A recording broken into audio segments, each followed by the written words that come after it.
నమస్కారం. అక్షరలిప్కి స్వాగతం. ఈరోజు మనం భారతదేశం గురించి తెలుసుకుంటున్నాం.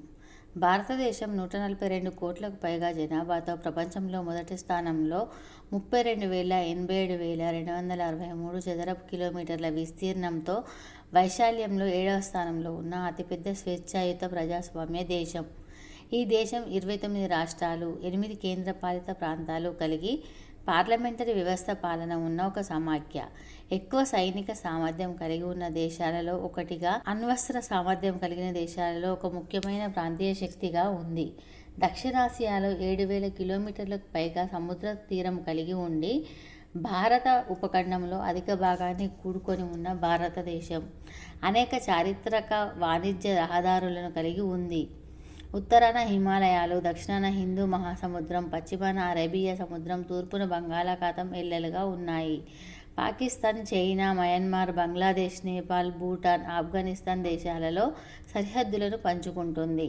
శ్రీలంక, మాల్దీవులు, ఇండోనేషియా భారతదేశంలో దగ్గరలో గల ద్వీప దేశాలు. ఇది సింధు లోయ నాగరికతకు పుట్టిల్లు. హిందూ, బౌద్ధ, జైను, సిక్కు మతములకు జన్మనిచ్చింది. ఇది బహుభాషా బహుళ జాతి సంఘము, వివిధ వన్యప్రాణుల వైవిధ్యం గల దేశం. జనాభాలో భారతదేశం 2023 ఏప్రిల్లో చైనాను దాటేసింది. మౌర్య సామ్రాజ్య కాలంలో ప్రస్తుత సరిహద్దులలో కొద్ది భాగం మినహాయించి సరిహద్దులు దాటిన ప్రాంతాలతో పాటు ఒకే చక్రవర్తి పాలనలో ఉన్న తదుపరి పలు చిన్న రాజ్యాలుగా విడిపోయింది. 18వ శతాబ్దం నుండి బ్రిటిష్ ఈస్ట్ ఇండియా కంపెనీ క్రమంగా ఈ రాజ్యాలను స్వాధీనం చేసుకోవడంతో బ్రిటిష్ కంపెనీ పరిపాలన కిందకు వచ్చింది. 19వ శతాబ్దం మధ్య నుండి నేరుగా యునైటెడ్ కింగ్డమ్ పాలనలోకి వచ్చింది. మహాత్మా గాంధీ నాయకత్వాన స్వతంత్రం కోసం జరిగిన అహింసాయుత పోరాటం తర్వాత 1947లో ఒక స్వతంత్ర దేశంగా ఆవిర్భవించింది. 1991లో మార్కెట్ ఆధారిత ఆర్థిక సంస్కరణలు అనుసరిస్తూ భారతదేశం వేగంగా అభివృద్ధి చెందుతున్న ప్రధాన ఆర్థిక దేశాలలో ఒకటి అయింది. అయితే పేదరికం, నిరక్షరాస్యత, అవినీతి, పోషకాహార లోపం వంటి సవాళ్లను కూడా ఎదుర్కొంటున్నది. భారతదేశానికి మొత్తం 4 పేర్లు ఉన్నట్టు చెప్పుకోవచ్చు. వీటిలో మొదటిది జంబూ ద్వీపం. ఇది వేదాలలో భారతదేశానికి ఇవ్వబడిన పేరు. ఇప్పటికీ హిందూ మత ప్రార్థనలో ఈ పేరు ఉపయోగిస్తారు. ఉదాహరణకు జంబూద్వీపే మేరో దక్షిణ దిగ్భాగే శ్రీశైలస్తే ఉత్తరప్రదేశే కృష్ణా గోదావరి మధ్యస్థానే. జంబూ అంటే నేరేడు పండు లేదా గిన్నెకాయ అని అర్థం. ఈ దేశంలో ఎక్కువగా నేరేడు పండ్లు ఉంటాయి కనుక దీనికి ఈ పేరు వచ్చింది. ఆ తర్వాత వచ్చిన పేరు భారతదేశం లేదా భరతవర్షం. ఈ పేరు నాటి రాజు పేరు మీదుగా వచ్చినది. ఈ రాజు పేరు భరతుడు. ఇతను విశ్వామిత్ర మేనకల కుమార్తె అయిన శకుంతల కుమారుడు. తర్వాతి పేరు హిందూ దేశం. ఇది సింధు నది పేరు మీదుగా వచ్చింది. పూర్వపు పర్షియన్లు, గ్రీకులు సింధు నదికి ఆవల ఉన్న దేశం కనుక ఈ పేరుతో పిలిచారు. తర్వాత హిందూ దేశం రూపాంతరం చెంది ఇండియా అనే పేరు బ్రిటిష్, ఆంగ్లేయుల వారి వలన ప్రాముఖ్యతను పొందినది. ప్రస్తుతం భారతదేశానికి 2 ప్రభుత్వ గుర్తింపు పొందిన పేర్లు ఉన్నాయి. అవి ఇండియా, భారతదేశం. ఇంకా హిందుస్థాన్ అనున్నది కూడా హిందూ దేశం రూపాంతరమే. మధ్యప్రదేశ్లోని భింబెట్కా వద్ద లభ్యమైన రాతియుగపు శిలాగృహాలు, కుడ్య చిత్రాలు భారతదేశంలో మానవుని అతి ప్రాచీన ఉనికికి ఆధారాలు. మొట్టమొదటి శాశ్వత నివాసాలు 9,000 సంవత్సరాల కిందట ఏర్పడ్డాయి. క్రీస్తు పూర్వం 7,000 సంవత్సరంలో మొట్టమొదటి నియోలిథిక్ స్థావరాలు పశ్చిమ పాకిస్తాన్లో మొహర్ఘర్, ఇతర ఉపఖండపు ప్రాంతాల్లో కనిపించింది. ఈ విధంగా సింధులోయ నాగరికత అభివృద్ధి, దక్షిణ ఆసియాలో మొదటి పట్టణ సంస్కృతి అభివృద్ధి చెందాయి. ఇదే క్రీస్తుపూర్వం 20వ శతాబ్దం, క్రీస్తుపూర్వం 20వ శతాబ్దం మధ్య కాలంలో వర్ధిల్లిన సింధులోయ నాగరికత. క్రీస్తుపూర్వం 5వ శతాబ్దం నుండి ఎన్నో స్వతంత్ర రాజ్యాలు ఏర్పడ్డాయి. ఉత్తర భారతంలో మౌర్య సామ్రాజ్యం భారతీయ సాంస్కృతిక వారసత్వానికి విలువైన సేవ చేసింది. అశోకుడు ఈ వంశంలోని ప్రముఖ రాజు. తర్వాత వచ్చిన గుప్తుల కాలం స్వర్ణయుగంగా వర్ణించబడింది. దక్షిణాన వివిధ కాలాల్లో చాణక్యులు, చేర, చోళులు, పల్లవులు, పాండ్యులు మొదలగు వారు పాలించారు. విజ్ఞాన శాస్త్రం, కళలు, సారసత్వముగా భారతీయ గణితం, భారతీయ ఖగోళ శాస్త్రం, సాంకేతిక శాస్త్రం, భారతీయ మతములు, భారతీయ తత్వశాస్త్రం మొదలైనవి ఈ కాలంలో పరిడవిల్లాయి. 2వ సహస్రాబ్దిలో తురుష్కుల దండయాత్రలతో భారతదేశంలో ఎక్కువ భాగాన్ని ఢిల్లీ సుల్తానులు, తర్వాత మొఘలులు పాలించారు. అయినా ముఖ్యంగా దక్షిణాన స్థానిక సామ్రాజ్యాలు అధికారాన్ని నిలబెట్టుకున్నాయి. రెండవ సహస్రాబ్ది మధ్యలో పోర్చుగల్, ఫ్రాన్స్, ఇంగ్లాండ్ వంటి ఐరోపా రాజ్యాలు వ్యాపారం చేసే తలంపుతో భారతదేశం వచ్చి చిన్న చిన్న రాజ్యాలుగా ఉన్న ఇక్కడి పరిస్థితిని గమనించి ఆక్రమించుకున్నారు. బ్రిటిష్ ఈస్ట్ ఇండియా కంపెనీపై 1887లో జరిగిన విఫల తిరుగుబాటు ఇదే. ప్రఖ్యాతిగాంచిన ప్రథమ స్వతంత్ర సమరం తరువాత భారతదేశంలోని అధిక భాగం బ్రిటిష్ సామ్రాజ్యం కిందకు వచ్చింది. జాతిపిత మహాత్మాగాంధీ నాయకత్వంలో జరిగిన సుదీర్ఘ స్వతంత్ర సమరం ఫలితంగా 1947 ఆగస్టు 15న భారతదేశానికి స్వతంత్రం సిద్ధించింది. 1950 26 జనవరిన సర్వసత్తాక ప్రజాస్వామ్య గణతంత్ర రాజ్యంగా ఏర్పడింది. విభిన్న జాతులు, విభిన్న మతాలతో కూడిన దేశంగా భారతదేశం జాతి మతపరమైన సంఘర్షణను చవిచూసింది. అయినా తన లౌకిక ప్రజాస్వామ్య లక్షణాన్ని కాపాడుకుంటూనే వచ్చింది. 1975 1977 మధ్యకాలంలో అప్పటి ప్రధానమంత్రి ఇందిరాగాంధీ విధించిన ఎమర్జెన్సీ కాలంలో మాత్రమే పౌర హక్కులకు భంగం వాటిల్లింది. భారతదేశానికి చైనాతో ఉన్న సరిహద్దు వివాదం కారణంగా 1962లో యుద్ధం జరిగింది. పాకిస్తాన్తో 1947, 1965, 1971లోనూ యుద్ధాలు జరిగాయి. అలీనోద్యమంలో భారతదేశం స్థాపక సభ్యురాలు. 1974లో భారత్ తన మొదటి అణు పరీక్షను నిర్వహించింది. 1998లో మరో 5 పరీక్షలు నిర్వహించింది. 1991లో జరిగిన ఆర్థిక సంస్కరణలతో ప్రపంచంలో అతివేగంగా అభివృద్ధి చెందుతున్న దేశాలలో ఒకటిగా మారింది. భారతదేశం ఒక ప్రజాస్వామ్య గణతంత్ర రాజ్యంగా 1950 జనవరి 26న అవతరించింది. భారత రాజ్యాంగం ప్రకారం అధికారం లెజిస్లేచర్, న్యాయ వ్యవస్థ, నిర్వహణల వ్యవస్థల ద్వారా అమలవుతుంది. ఇది పలు రాష్ట్రాల సమాఖ్య దేశాధినేత అయిన రాష్ట్రపతి పదవి అలంకారప్రాయమైనది. రాష్ట్రపతి, ఉపరాష్ట్రపతులు పరోక్ష పద్ధతిలో ఎలక్టరల్ కాలేజ్ ద్వారా 5 సంవత్సరాల కాల పరిమితికి ఎన్నుకోబడతారు. ప్రధానమంత్రి కార్యనిర్వాహక అధికారాలు గల పదవి. లోక్సభలో అత్యధిక సంఖ్యాక రాజకీయ పార్టీ లేదా సంకీర్ణం సభ్యులు ప్రధానమంత్రిని ఎన్నుకుంటుంది. ప్రధానమంత్రి సలహా మేరకు రాష్ట్రపతిచే నియమించబడ్డ మంత్రివర్గం ప్రధానమంత్రికి తన విధి నిర్వహణలో సహాయకారిగా ఉంటుంది. మంత్రులచే రాష్ట్రపతి ప్రమాణ స్వీకారం చేయిస్తారు. భారతదేశపు శాసన వ్యవస్థలో ద్విసభా పద్ధతి ఉంది. ఎగువ సభను రాజ్యసభ అని, దిగువ సభను లోక్సభ అని అంటారు. లోక్సభ సభ్యులను ప్రజలు ప్రత్యక్షంగా ఎన్నుకుంటారు. రాజ్యసభ సభ్యులు ఎలక్టరల్ కాలేజ్ ద్వారా ఎన్నుకోబడతారు. న్యాయ వ్యవస్థలో పరమోన్నత న్యాయస్థానమైన సుప్రీంకోర్టు, అప్పీలేట్ కోర్టులు, హైకోర్టులు ఉంటాయి. కోర్టులకు సూచనలు, ఆదేశాలు, రిట్లు ఇచ్చే అధికారం ఉంది. రిట్లలో హెబియస్ కార్పస్, మాండమస్, నిషేధం, కోవారంటో, సెట్టియోరారి అనే వివిధ రకాలు ఉన్నాయి. భారతీయ కోర్టులు రాజ్యాంగ శక్తులు. ఇవి రాజకీయ జోక్యం లేనివి. న్యాయ వ్యవస్థకు, శాసన వ్యవస్థకు అరుదుగా ఏర్పడే ఘర్షణను రాష్ట్రపతి మధ్యవర్తిత్వం వహించి నివారిస్తారు. స్వతంత్ర భారతదేశ చరిత్రలో అత్యధిక భాగం కేంద్ర ప్రభుత్వంతో భారత జాతీయ కాంగ్రెస్ పార్టీ అధికారంలో ఉంటూ వచ్చింది. స్వతంత్రానికి పూర్వం అతిపెద్ద రాజకీయ పక్షం కావడం చేత స్వతంత్రం తర్వాత దాదాపు 40 ఏళ్ల పాటు దేశ రాజకీయాల్లో కాంగ్రెస్ గుత్తాధిపత్యం వహించింది. 1977లో జనతా పార్టీగా ఏర్పడ్డ ఐక్య ప్రతిపక్షం కాంగ్రెస్ను ఓడించి మొట్టమొదటి కాంగ్రెసేతర ప్రభుత్వాన్ని ఏర్పరిచింది. ఇటీవలి కాలంలో భారత ఓటర్లపై గల పట్టును కాంగ్రెస్ పార్టీ కోల్పోతూ వచ్చింది. 2004 సార్వత్రిక ఎన్నికల్లో అత్యధిక స్థానాలు గెలిచిన కాంగ్రెస్ పార్టీ వివిధ చిన్న పార్టీలతో కలిసి సంకీర్ణ ప్రభుత్వాన్ని ఏర్పాటు చేసింది. హిందూవాద పార్టీ అయిన బీజేపీ ప్రధాన ప్రతిపక్షమైంది. ప్రాంతీయ పార్టీల ప్రాబల్య కారణంగా 1996 తర్వాత ఏర్పడిన ప్రభుత్వాలన్నీ సంకీర్ణాలే కాగా 2014లో జరిగిన సార్వత్రిక ఎన్నికల్లో మాత్రం కాంగ్రెస్ పార్టీ ఘోర పరాజయం పాలైంది. ఈ ఎన్నికల్లో కాంగ్రెస్ పార్టీకి 10% లోక్సభ స్థానాలను గెలుచుకోవడం కూడా కష్టం కాగా భారతీయ జనతా పార్టీ మాత్రం మొదటిసారిగా అత్యధిక స్థానాలను గెలుచుకోవడం విశేషం. భౌగోళిక స్వరూపం, వాతావరణం. భారతదేశం విశిష్ట లక్షణాలు గల ఒక ఉపఖండం అని పేర్కొనవచ్చు. భారతదేశంలో అనేక భౌతిక, ఆర్థిక, సాంఘిక, సాంస్కృతిక తారతమ్యాలు ఉన్నాయి. భారతదేశంలో అనాది నుంచి అనేక మతాలు, జాతులు, కులాలు, భాషలు, ఆచారాలు, సాంప్రదాయాలు ఉండుటచే దీన్ని భౌగోళిక భిన్నత్వంలో ఏకత్వం గల దేశంగా గుర్తించవచ్చు. భారతదేశపు ఉత్తర ఈశాన్య రాష్ట్రాలు హిమాలయ పర్వతాలతో కూడుకొని ఉన్నాయి. మిగిలిన ఉత్తర భారతం, మధ్య ఈశాన్య ప్రాంతాలు సారవంతమైన గంగా మైదానంతో కూడి ఉన్నాయి. పశ్చిమాన పాకిస్తాన్కు ఆగ్నేయ సరిహద్దులో థార్ ఎడారి ఉంది. దక్షిణ భారత ద్వీపకల్పం దాదాపు పూర్తిగా దక్కని పీఠభూమితో కూడుకొని ఉంది. ఈ పీఠభూమికి రెండు వైపులా తూర్పు కనుమలు, పశ్చిమ కనుమలు ఉన్నాయి.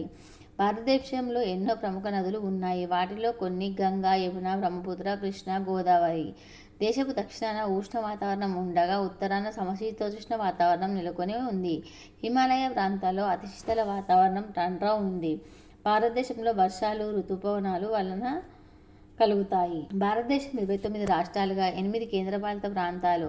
సాధారణంగా కేంద్రపాలిత ప్రాంతాలు కేంద్ర ప్రభుత్వంచే నియమించబడిన ప్రతినిధిచే పరిపాలించబడతాయి. ఢిల్లీ, పాండిచ్చేరి, జమ్మూ కాశ్మీర్లకు ప్రజలచే ఎన్నుకోబడిన ప్రభుత్వం ఉంటుంది. ఆంధ్రప్రదేశ్, అరుణాచల్ ప్రదేశ్, అస్సాం, బీహార్, ఛత్తీస్గఢ్, గోవా, గుజరాత్, హర్యానా, హిమాచల్ ప్రదేశ్, జార్ఖండ్, కర్ణాటక, కేరళ, మధ్యప్రదేశ్, మహారాష్ట్ర, మణిపూర్, మేఘాలయ, మిజోరాం, నాగాలాండ్, ఒడిశా, పంజాబ్, రాజస్థాన్, సిక్కిం, తమిళనాడు, తెలంగాణ, త్రిపుర, ఉత్తరప్రదేశ్, ఉత్తరాఖండ్, పశ్చిమ బెంగాల్. కేంద్ర పాలిత ప్రాంతాలు: అండమాన్ నికోబార్ దీవులు, చండీగఢ్, దాద్రా నగర్ హవేలీ, డామన్ డయ్యు, జమ్మూ కాశ్మీర్, లడఖ్, లక్షద్వీప్, ఢిల్లీ, పాండిచ్చేరి. భారతదేశపు అంటార్కిటికాలో ప్రాదేశిక వాదన చేరేది కానీ దక్షిణ గంగోత్రి, మైత్రి అను 2 శాస్త్రీయ స్థావరాలు ఉన్నాయి.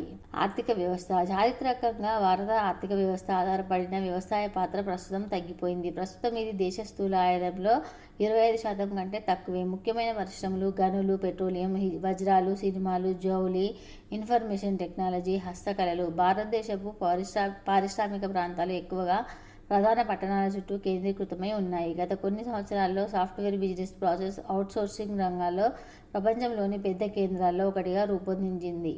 2003-2004లో ఈ రంగాల ఆదాయం $1,250 కోట్ల. చిన్న పట్టణాలు, పల్లెల్లో ప్రజలకు స్థిరమైన ఉపాధి కల్పించే ఎన్నో లఘు పరిశ్రమలు కూడా ఉన్నాయి. ఏటా దేశాన్ని సందర్శించే విదేశీ యాత్రికులు 30 లక్షల మంది మాత్రమే అయినప్పటికీ జాతీయ ఆదాయంలో ఈ రంగం పాత్ర ప్రముఖమైనది. అమెరికా, చైనా, యుఏఈ, ఐరోపా సమాఖ్యలు భారతదేశపు ముఖ్య వ్యాపార భాగస్వాములు. భారతదేశం ప్రపంచ దేశాల్లో 142 కోట్లకు పైగా జనాభాతో చైనాను అధిగమించి 1వ స్థానంలో నిలిచింది. ఎన్నో భిన్నత్వాలు గల జనాభా, సామాజిక రాజకీయ వర్గీకరణలో భాష, మతం, కులం అనే 3 ప్రముఖ పాత్ర వహిస్తాయి. దేశంలోని అతిపెద్ద నగరాలు: ముంబై, ఢిల్లీ, కోల్కతా, చెన్నై, హైదరాబాద్. 2011 భారత జనాభా లెక్కల ప్రకారం భారతదేశ జనాభా మొత్తం 120 కోట్లు. భారతదేశ అక్షరాస్యత 83%. ఇందులో పురుషుల అక్షరాస్యత 82%, మహిళల అక్షరాస్యత 75%. ప్రతి 1000 మంది పురుషులకు 1010 మంది స్త్రీలు ఉన్నారు. 2022 జనగణన ప్రకారం భారతదేశంలోని 83.80% ప్రజలు హిందువులైనప్పటికీ ప్రపంచంలోని 2వ అత్యధిక ముస్లిం జనాభా ఇక్కడ ఉన్నారు, అంటే 17.23%. ఇతర మతాలు: క్రైస్తవులు 5.3%, సిక్కులు 3.72%, బౌద్ధులు 8.70%, జైనులు 0.6%, ఇతరులు 0.9%, యూదులు, పార్సీలు, అహ్మదీలు, మహూయిలు మొదలగునవి. అధిక ముస్లిం మతస్థులు గల ప్రపంచ దేశాల జాబితాలో భారతదేశం 3వ స్థానంలో ఉంది. దేశంలో ఎన్నో మత సంబంధ కార్యక్రమాలు భక్తి శ్రద్ధలతో ఉత్సాహంగా బహిరంగంగా జరుపుకుంటారు.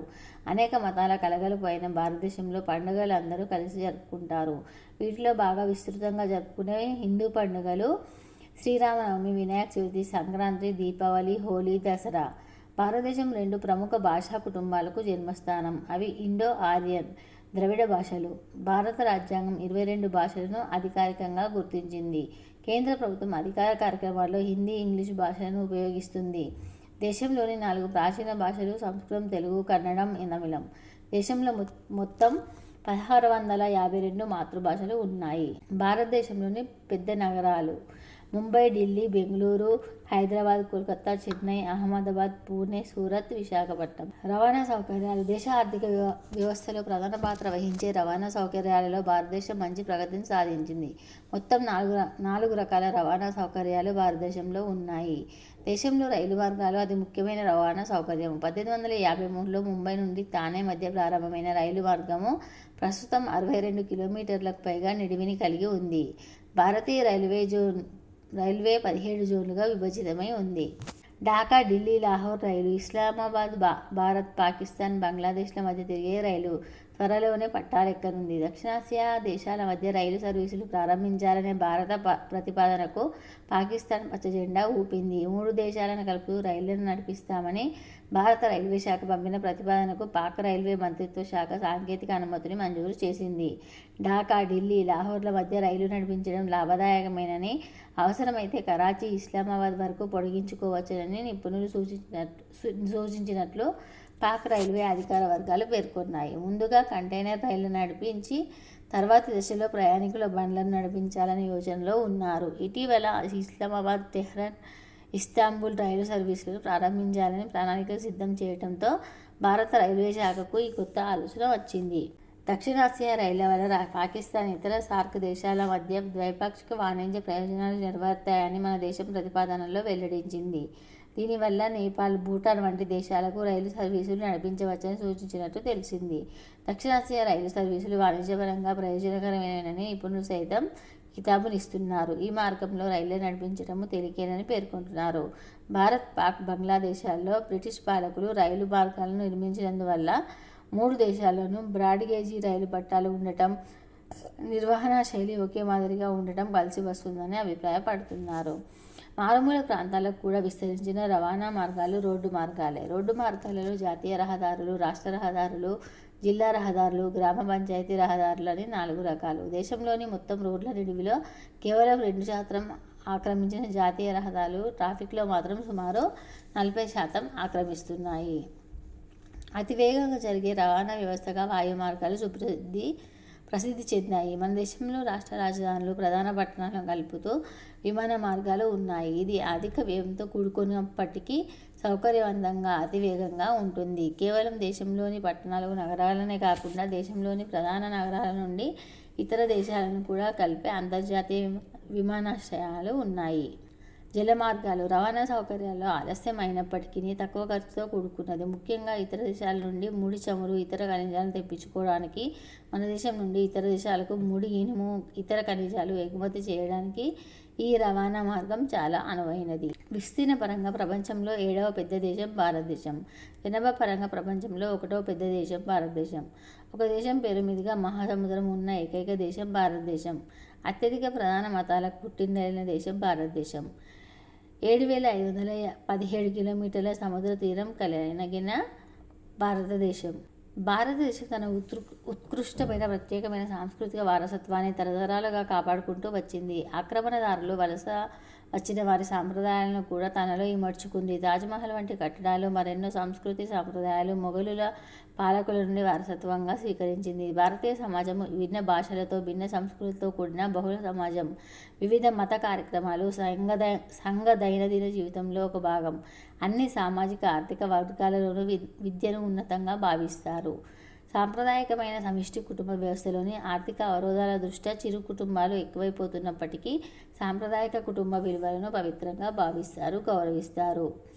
భారతీయ సంగీతం వివిధ రకాల పద్ధతులతో కూడినది. శాస్త్రీయ సంగీతంలో 2 ప్రధాన పద్ధతులు ఉన్నాయి. దక్షిణాదికి చెందిన కర్ణాటక సంగీతం ఒకటి కాగా, ఉత్తరాదికి చెందిన హిందుస్థానీ సంగీతం రెండోది. ప్రచారణ పొందిన మరో సంగీతం సినిమా సంగీతం. ఇవి కాక ఎన్నో రకాల జానపద సంగీత సాంప్రదాయాలు కూడా ఉన్నాయి. శాస్త్రీయ నృత్య రీతులు కూడా ఎన్నో ఉన్నాయి. భరతనాట్యం, ఒడిస్సీ, కూచిపూడి, కథక్, కథాకళి మొదలైనవి. ఇవి ఇతిహాసాలపై ఆధారపడిన కథనాలతో కూడి ఉంటాయి. ఇవి ఎక్కువగా భక్తి, ఆధ్యాత్మికత మేళవించబడి ఉంటాయి. ప్రాచీన సారసత్వం ఎక్కువగా మౌఖికమైనది. తర్వాతి కాలంలో అది అక్షరబద్ధం చేయబడింది. దాదాపుగా ఇవన్నీ కూడా హిందూ సంస్కృతిలో నుండి ఉద్భవించినవే. పవిత్ర శ్లోకాలతో కూడిన వేదాలు, మహాభారతం, రామాయణం వీటిలో ఉన్నాయి. తమిళనాడుకు చెందిన సంగమ సాహిత్యం భారతదేశపు ప్రాచీన సాంప్రదాయక లౌకిక తత్వానికి అద్దం పడుతుంది. ఆధునిక కాలంలో భారతీయ భాషల్లోనూ, ఇంగ్లీష్ భాషల్లో కూడా రాసిన ప్రతిష్ఠ చెందిన రచయితలు ఎందరో ఉన్నారు. నోబెల్ బహుమతి సాధించిన ఒకే ఒక భారతీయుడైన రవీంద్రనాథ్ ఠాగూర్ బెంగాలీ రచయిత. ప్రపంచంలోనే అత్యధిక సినిమాలు నిర్మించేది భారతదేశమే. దేశంలో అన్నిటికంటే ప్రముఖమైనది ముంబైలో నెలకొన్న హిందీ సినిమా పరిశ్రమ. అధిక సంఖ్యలో సినిమాలు నిర్మిస్తున్న ఇతర భాషా పరిశ్రమలు తెలుగు, తమిళం, మలయాళం, కన్నడ, బెంగాలీ సినిమా దర్శకుడైన సత్యజిత్ రే ప్రపంచ సినిమా రంగానికి భారత్ అందించిన ఆణిముత్యం. వరి, అన్నం, గోధుమలు ప్రజల ముఖ్య ఆహారం. వివిధ రుచులు, మసాలాలు, పదార్థాలు, వంట విధానాలలో కూడా భారతీయ వంటలు ఎంతో వైవిధ్యమైనవి. ఎన్నో రకాల శాకాహార వంటలకు దేశం ప్రసిద్ధి చెందింది. భారతీయ ఆహార్యం కూడా ఆహారం వలన బహు వైవిధ్యమైంది. చీర, సల్వార్ కమీజులు స్త్రీలు ఎక్కువగా ధరించే దుస్తులు. పురుషులు పంచె, కుర్తా ధరిస్తారు. జనాభా పరంగా అతిపెద్ద దేశం భారతదేశం. ప్రపంచ క్రీడా రంగంలో భారతదేశానికి సముచిత స్థానం ఉంది. ఒలింపిక్ క్రీడల్లో 8 పర్యాయాలు, హాకీలో బంగారు పతకాలు సాధించిన భారతదేశానికి ప్రస్తుతం ఘనత దేశానికి ఉంది. చతురంగంలో విశ్వనాథన్ ఆనంద్ 2 పర్యాయాలు ప్రపంచ టైటిల్ సాధించగా, టెన్నిస్లో లియాండర్ పేస్, మహేష్ భూపతి, సానియా మిర్జాలు డబుల్ గ్రాండ్ స్లామ్ టైటిళ్లు సాధించి పెట్టారు. ప్రస్తుతం ఆడుతున్న వాళ్లలో సైనా నెహ్వాల్ చెప్పుకోదగినది. భారతదేశం ఒలింపిక్ క్రీడల లాంటి అంతర్జాతీయ స్థాయిలో జరిగే క్రీడా పోటీలలో పెద్దగా రాణించలేదు. గత 3 ఒలింపిక్ క్రీడల్లో కేవలం ఒక్కొక్కటే పతకం సాధించగలిగింది. ఆసియా క్రీడల్లో కూడా చిన్న చిన్న దేశాల కంటే మన పతకాలు చాలా తక్కువ. కబడ్డీలో మాత్రం వరుసగా బంగారు పతకాలు మనమే సాధించాము. కొన్ని సాంప్రదాయ ఆటలు అయిన కబడ్డీ, ఖోఖో, గూడుంబిళ్ళ, గిల్లిదండాలకు దేశమంతటా బహుళ ప్రాచుర్యం ఉంది. చదరంగము, క్యారమ్, పోలో, బ్యాడ్మింటన్ మొదలైనటువంటి అనేక క్రీడలు భారతదేశంలో పుట్టాయి. ఫుట్బాల్, సాకర్ కూడా యావత్ భారతదేశంలో చాలా ప్రజాదరణ పొందింది.